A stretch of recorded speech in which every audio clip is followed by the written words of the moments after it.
Ayan. Nag-crave ang aking habibi ng arroz caldo. Pero, try natin yung, wala kaming malagkit ngayon. So, try ko yung bigas. Then, may longganisa kami. Try ko ang longganisa. So, ayan ang longganisa na pinirito ni ate kanina, ate Anika. So, lagay natin sa ating arroz caldo kuno. Lasa na rin siguro. So, let's try! Dahil parating ang daddy from duty, syempre, pagod yun.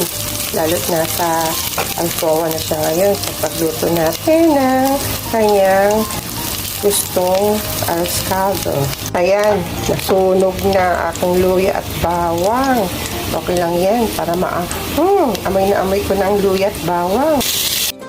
So, ito hindi na to arroz caldo. Lugaw with longganisa. Ayan, ang longganisa ilagay natin. First time ko itong gawin. Kaya, check natin kung ano ang magiging lasa mamaya. Ayan na ang ating.